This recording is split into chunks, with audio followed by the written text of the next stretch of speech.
Hello, I'm Jack Saunders. I'm a triathlete and you're watching me on Run Forest Run TV.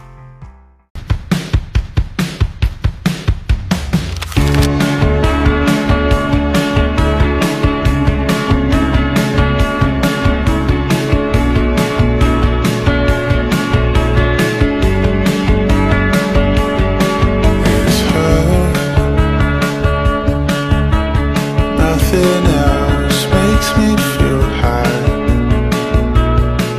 She's like such a light. This girl,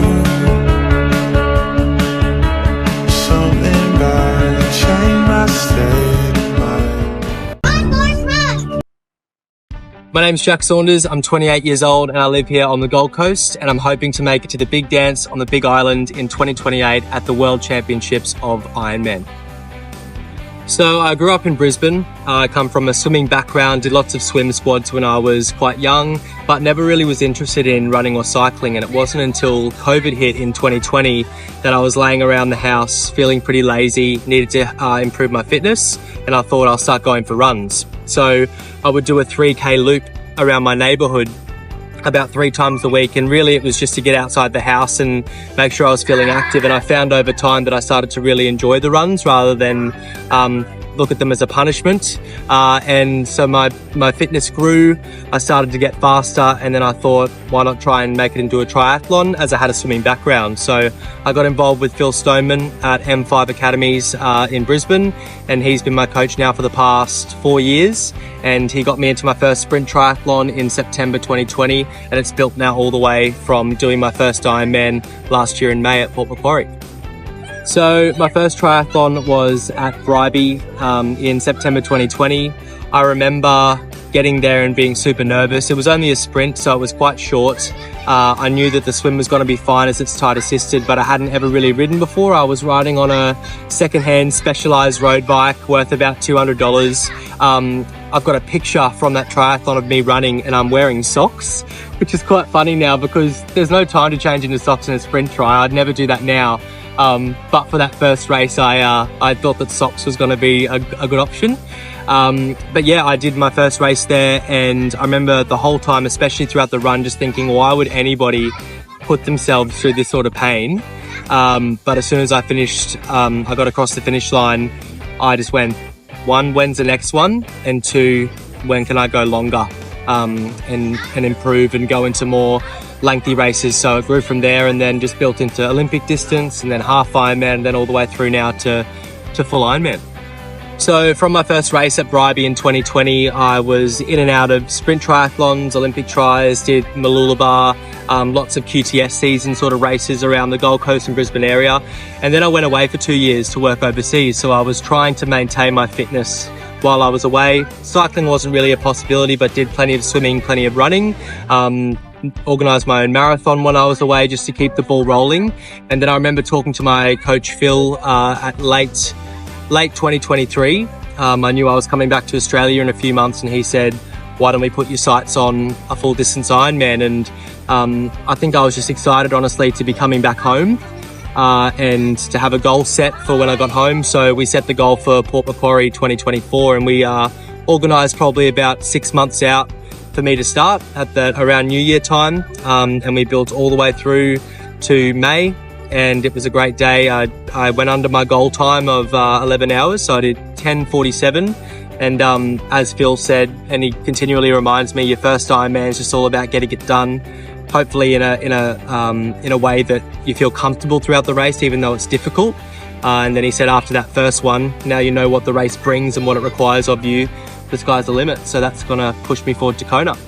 So now, after completing my first Ironman, I'm looking forward to Kona, which is super exciting. And now that kind of just requires me to look at building up my volumes, racing a lot more, and also asking a lot more of myself when it comes to training as well, and how I go about getting up every day and making sure that I'm completing my training amongst other university commitments and work commitments. So yeah, right now it's just building up volume, getting stronger in the gym. And I've been finding that I'm probably going to need to bump up into opens racing at local events, just because the age group right now is quite comfortable, and I need to be constantly just pushing up into upper echelon, so I'm racing with people that are faster than me, because I find that that's the best way to grow. So more opens racing, more strength work, getting stronger, and increasing the volume. So a typical training week for me looks like 4 runs, 3 rides, and 3 swims. The swims will be 3 to 4 kilometers in length, usually an endurance set with the longer swim, a 3K swim that involves some speedier sets, and then an open water swim on a Sunday afternoon, usually at Lake Humonts. There's heaps of really good places to open water swim around the Gold Coast, like Tellabudra Creek and all that sort of thing. Then riding, I'm usually doing a 50K ride, a 70K ride, and then a long ride, which will be up to about 4 hours, maybe 5 hours on a weekend, depending where I am with racing and periodizing around that. And then running, I'm usually running about 4 times a week with a hill session, a speed fartlek style session, a run off the bike, and a long run, usually on a Sunday. So altogether, that's looking like about 10K a week of swimming at the moment, 250 kilometers, trying to bump that up to about 300 to get more volume on the bike, and usually around 45 to 50K running per week. So with all that training, you need to be able to recover. So sleep is a big thing for me.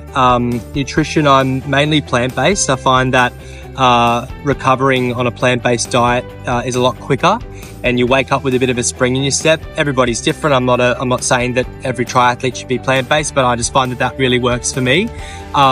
So yeah, I've been doing that for the past 3 years, and I've really haven't had any major issues with injury. But I think the most important thing is just learning to listen to your body. I'm studying physiotherapy, so that also really helps with injury prevention and knowing what to target in my strength training if I'm feeling a niggle or something like that. But it's knowing when to listen to your body, not going too hard too fast, making sure that you have those nice long base periods of training before you ramp up into some faster training, and just making sure that you're getting a massage when you're feeling tight, going to recovery centers every now and again to use the ice baths or the hot pools, but yeah, just mainly listening to my body and making sure that I'm not overcooking myself. So obviously Kona is my big goal, looking forward to the next kind of 4 years, but I've also been thinking after that, what's next after I hopefully manage to qualify for Kona.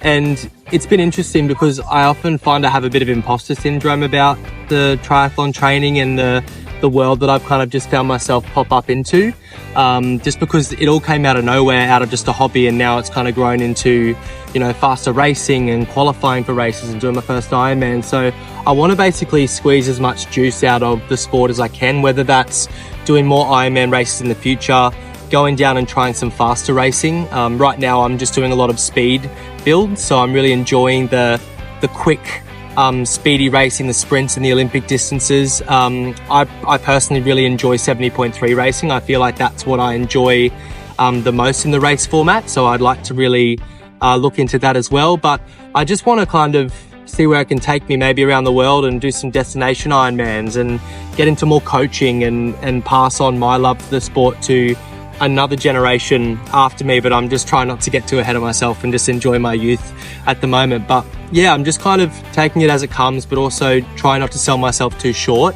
And I know that my coach Phil has really seen a lot of potential in me, and I'm trying to see that potential in myself as well, and really try and push myself, just because I see pro listings and I look up to them so much, and they're on this pedestal, and I need to start thinking, well, why can't that be me? Like, I'm probably never gonna make the Olympics, let's be honest, but I want to try and take this sport as far as I can, and I want to push myself to the best I can be. So that's what the kind of next 10 years is going to look like for me. So if you want to follow me on my journey to Kona and beyond across the next kind of 10 years, I'm on Instagram, it's Jack Saunders AU. And also I provide coaching if you're looking for that sort of thing. I'm with Enduro Strength Performance, and that's Enduro Strength Performance on Instagram as well. So if you're looking at getting into triathlon or endurance sports, my biggest tip would be to start slow and start conservative. It may not feel like it at the time when you're first starting out, but this can be something that you take on into your later years. So try not to get stuck in physio consult rooms every 3 months like I did when I was starting out. take it nice and easy. If you're wanting guidance, get a coach and get somebody that can guide you, teach you about the sport, become part of a community like the Run Forest Run community or the Gold Coast Social Tri Club community. There's so many groups and run clubs and communities on the Gold Coast that you can join and learn off people and watch how other people train. Get to know your zone 2 training and your slower training, recover well, and just take it easy in your first couple of years, because if you do it right and you do it safely, there's decades worth of joy and goal achieving and fun and fulfillment that you can get out of the sport.